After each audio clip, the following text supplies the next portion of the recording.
Most salespeople use a product-focused sales pitch. This is where the salesperson talks primarily about the product they sell and the company they work for. And the problem with this approach is that this makes the salesperson look like a salesperson who's trying to sell something. And that immediately triggers the prospect's guardedness, leading to more objections, more rejection, and missed opportunities. But in this video, I'm going to show you how to flip that completely upside down so that your sales pitch is more about the prospect you are trying to sell to than the product you are trying to sell. These changes will not only help you to sell more, but they will also help make selling feel easier and more fun. Hey, it's Michael Halper with Sales Scripter, and this is video 2 in our 6-part series on how to implement a more prospect-focused sales approach. In this video, we're going to show you how to create a prospect-focused sales pitch. And to create that, we are going to go through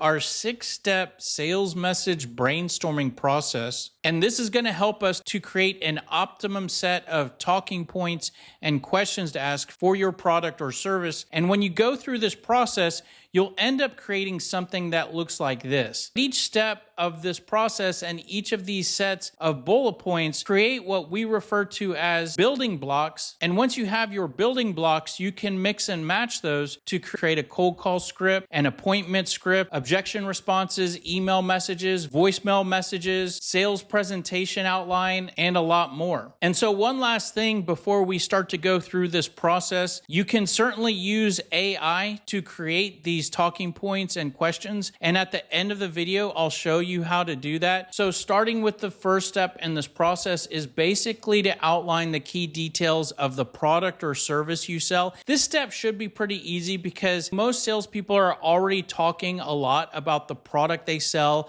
They typically have a lot of product knowledge already in their head. So in this step, we're just trying to organize some of the key points of the product that we sell. And so making a list of some of the key details of what you sell, what it does, what it includes, how is your product different from the competition. And I just want to point out that this is only step 1 of a 6-step process. And this is actually where most salespeople stop. All of those product-focused salespeople, this is their sales pitch. This is it. This is what they're saying in their cold emails. This is what they're saying in their cold calls. And all of the steps we take you from here is basically going to put you ahead of the competition. And step 2 in the process is to try to identify the target audience for our sales pitch, or the target audience that we are trying to sell our product to. And this step is very important and helpful for us creating a sales pitch that focuses more on the prospect, because what we come up with here is actually going to impact all of the next steps in this process. Because depending on the target audience and what that audience looks like, that is going to impact and change the benefits we can deliver and the problems we solve and the questions we ask. So what we want to do in this step is to take a step back and think about who are we trying to sell to. And we could get very specific in terms of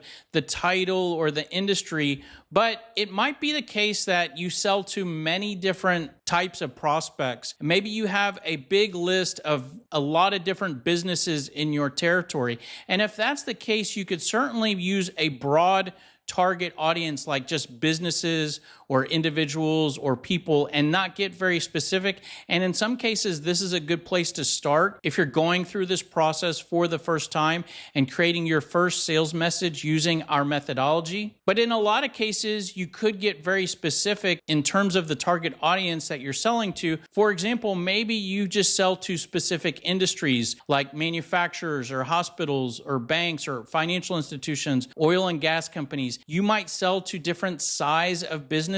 If you sell B2B, you might be able to sell your product or service into different departments inside of a company. You probably also talk to different levels of the organization if you sell B2B. And so this process allows you to create a different set of benefits and pain points and questions for those different audiences. And it's this step and identifying who you're communicating with that allows you to effectively communicate in a way where you're talking about the interests that those different prospects care about. For this demo product that I'm using to go through this process, I'm just going to select a target audience of small businesses. And the next step in the process is to identify how does the product improve things for that target audience. And so what we're looking for here is basically between 3 to 6 improvements our product can deliver. And we want to keep in mind the target audience that we're trying to sell to. And this can sometimes be difficult to think about. For most salespeople, it's real easy to talk about my product does this, my product does that, and it has all these different features. But to stop and think about how does all of that help the person I'm trying to sell to, that can be challenging, especially if you sell to different types of prospects. But what I've done is I've created a cheat sheet here of 8 of the most common ways that most products or services help the people that buy them or that we sell to. The first is most products or services typically help to make something work better, help to make something easier, decrease the amount of time it takes to do something, increase revenue or income, decrease costs or expenses. Maybe what we sell helps our customer to improve the product that they sell, decrease the risk of something bad happening, or protect them in the event that something bad happens. Improve the visibility and access to information and connectivity and communications. So this is just a cheat sheet here. All of those are actually benefits, but they're extremely vague and broad.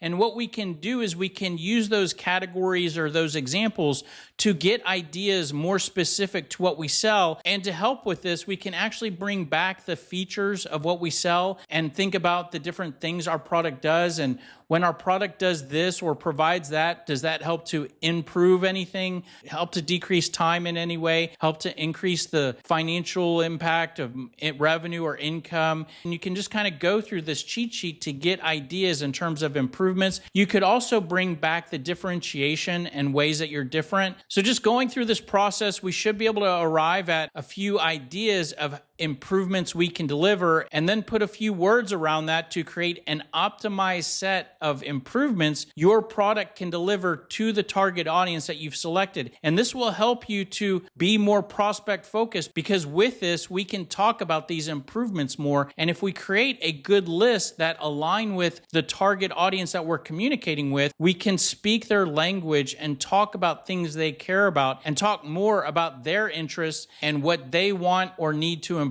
than talking about our product and all of its features. And the next step in the process is to identify pain points that our product or service can solve. And what we're trying to do here is just basically identify the challenges, the concerns, the pain points that we can help this target audience to resolve, avoid, or minimize by inserting and selling our product or service. What we can do is we can actually bring back what we created on the last step, which was the improvements that we create, and we can use those to get ideas for pain points, because for each improvement that we deliver, there's typically a problem that's resolved or a problem that's avoided. So what we can do is we can look at each improvement and say, okay, when we deliver that improvement, what is a problem that is resolved? Or what is the opposite of that improvement? Or if we don't deliver that improvement, what is a problem that could start to happen? And so what you can do is you can just look at each improvement one at a time to create an optimized set of pain points and challenges for the target audience that we're communicating with. So if we did a good job of creating improvements, this simple process will help us to create a good and optimized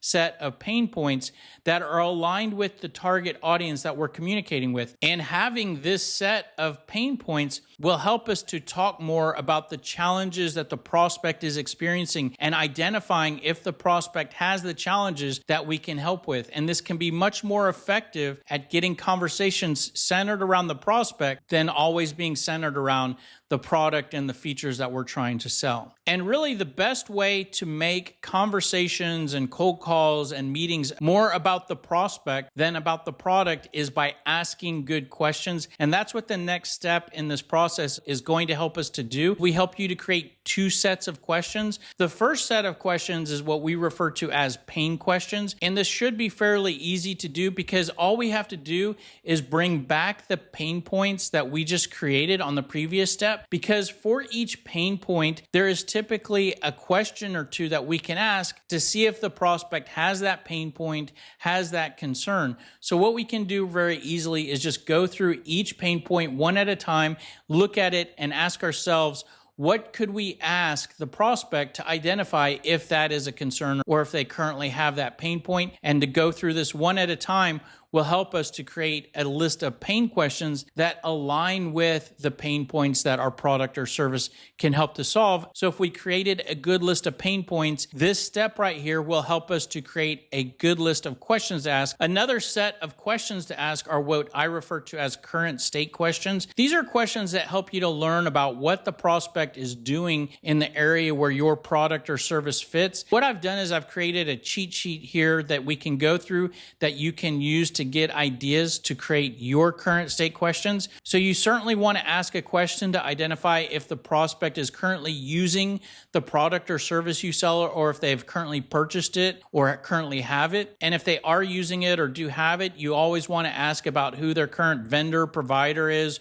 or who they're purchasing from, and ask how everything is going in that particular area. You probably want to ask about systems and processes on the prospect side. You probably want to ask questions about people in the organization. You might want to ask about existing contracts and contract expiration dates. There are probably size details you want to ask about, how many sites, how many employees, and whatnot. You probably want to ask about the current performance of the area or the product you're trying to replace, or what's going on the prospect side. So here are some examples of current state questions for the demonstration product. And the next step in the process is to create a customer example that we can share. So a really nice touch that you can use is to create a customer example that is similar to the target audience that you're trying to sell to. So if your target audience is, say, home builders, then the best way to make the customer example more prospect focused is to create an example of another home builder.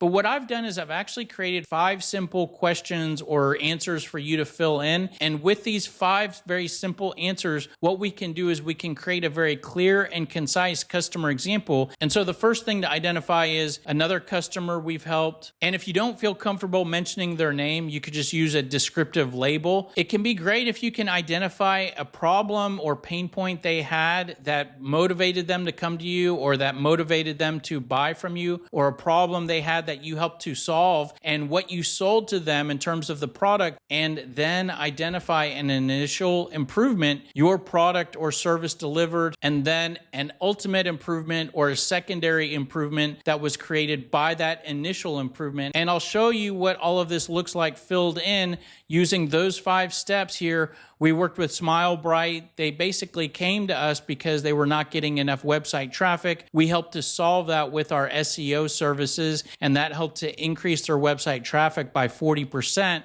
ultimately leading to an increase in new patients by 15%. And so again, this is what going through those 6 steps creates. And as I've mentioned, you can use AI to also create this for you. Inside of SalesScripter, we have an area called the Sales Message Builder. And the Sales Message Builder basically aligns with our 6-step process, taking you through each of those steps. And you can either fill that in manually, or you can use AI to go through all of those steps in a matter of seconds. All you have to do is insert the product or service you sell and enter the target audience you're communicating with, and the AI will go through each of those steps, creating a list of features, differentiation, benefits, pain points, pain questions, current state questions. All of these become your building blocks. And once you have all of your building blocks inside of SalesScripter, then the software inserts those building blocks into a full sales playbook that includes a whole library of sales scripts, email templates, objection responses, and a lot of other documents as well. So that is pretty much it. In the next video, we are going to talk about cold calling and how to make your cold calls more about the prospect than about the product or service you sell. And so what we'll do is we will show you how to use your building blocks to create a cold call script or a cold call outline. And in that video, I'll show you how to bounce around those blocks depending on how the prospect responds during and throughout the cold call.